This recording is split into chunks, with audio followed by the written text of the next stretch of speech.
I wondered if you would speak to us about some of the recent work that you've been doing. You did a completed mural at the Grand Rapids Area Library. You have a current show at the aquarium, and I was kind of curious, like, what it was like to work on those projects, you know, sort of similar to the question I was asking Miri during this sort of time of social distancing and how it is to install that sort of work. And yeah. Yeah, I'd love to talk about it.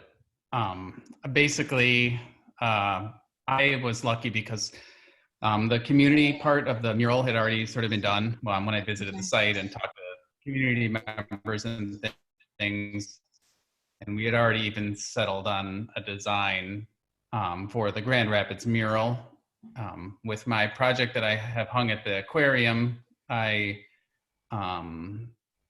did kind of miss out a little bit because I had some day trips planned with some of the scientists in our area that for one reason or another, we just couldn't do them anymore. Sure. A lot of it was like they lost funding, you know, but sometimes it was like, oh, you know, we're not allowed to invite people to the labs anymore, or we're not allowed to even take people along, you know, the car or something.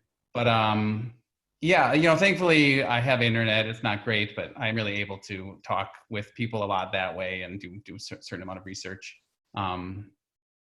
Yeah, so those are my two most recent projects, and they the mural I did in my studio on this wall. It's like right there, and I just do it in like little pieces, so sort of like a puzzle. And I could even show you. I could share the screen quick if you're interested right now. Okay, that'd be great. Let's see here. This is like the mural I did in Grand Rapids. So I submitted with this design, and you can see they're like little squares, little rectangles that are each individual piece. And so that's the design that I came up with. A couple business owners, some city council people, and just some interested parties for the library in Grand Rapids. And so I submitted this as the final design. Everybody said, yeah, we like it. You can make a giant painting of it. And so I break it up into these little pieces and then do them on that wall that I just showed you, sort of in pieces like that. Cool. So a lot of it is just me in the studio cranking it out. When it came time to install this one, I worked with these two other guys, and they were awesome. They're like sign makers, and so they helped me install it on the library wall. And I will say it was like a little sad. You know, not usually. I mean, a lot of people stop by when we were installing. I'd say 30. You know, in a town the size of Grand Rapids, it's not. But you know, usually there's like, oh, you know, a school group or more people there to kind of help say, oh, this is like a part of our community now.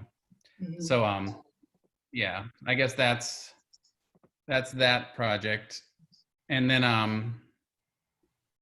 yeah, I guess that's probably here. I'll just get back to me now. But I don't know what yeah, I also have pictures of the aquarium work, but you know, it's probably nothing you need to see right now. Okay. Yeah. What was the installation like for that? And how long have you been working on that project? That seemed, I mean, it was like a lot of paintings. And, you know, it seems like it would take a while. Yeah, that was really, I worked on that for over a year, I guess. That was something I applied to the Arrowhead Regional Arts Council.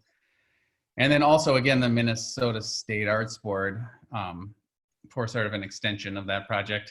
Mm-hmm. But I've been working on it for over a year, you know, meeting people. I was able, like I said, I was able to meet with some local people, researchers, scientists, and mm-hmm. volunteers and stuff to help teach me about like the Canada links. And the project was basically to paint, I think it was 8 to 10 paintings. This is what I applied for my $7,000 grant for. I said I wanted to make 8 to 10 paintings of federally listed endangered animals of Minnesota. And I want to talk to researchers actually like who know about this stuff. So I'm not just going to Wikipedia and making a picture of something, you know. Yeah. And I was able to do a lot of that research earlier, like late last summer, I guess, and then this winter and spring.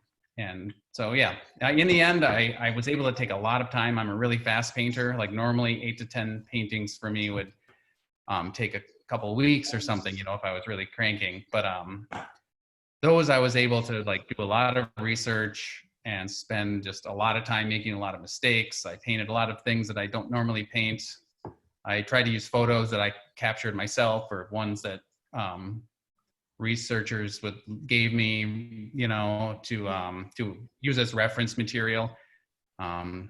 So that was an awesome project for me because I was really able to like experiment and waste a lot of time that I normally don't feel comfortable. Like when I'm doing that chickadee mural, I love it. You know, I'm painting, it's awesome. I'm really proud of the result, but you know, like it's important to stay on target with how much time I'm using, and the concepts can't really be too crazy because, you know, Right. there's a lot of people who have to live with that mural. I don't live in that community. You know, in my house, I can hang whatever art I want, but, you know, when I'm trying to think about what other people want to see, I basically defer to them and then try to put my own sort of TLC into it or whatever. Right. Yeah. A few years ago, I did another project where I made some paintings based on the local science going in the Lake Superior water basin, mostly surrounding water science. And I just started by emailing people at UMD, I think, and the EPA. There's that water quality lab up the shore. I just found their emails online and emailed them. And then one thing led to another. And I think I was able to just plant the seed that I was interested in. Now I feel like I have friends at the DNR and friends with the, who work on the blue heron and, you know, all over the place where I feel like if I have a question about, I don't know, a certain animal or any kind of thing, I can just email them and they'll help hook me up with somebody. And a lot of it, I have found the best experiences have been like really, everyone's busy. So, you know, just saying like, hey, I'm really interested in what you're doing. I want to make artwork about it. Could I, you know, and I had some questions, really specific questions. And I get, can I come meet you sometime next month? Like, you know, Monday through Friday, 8 to 5 work really well for me. And that always sort of opened up a lot of doors. That's it.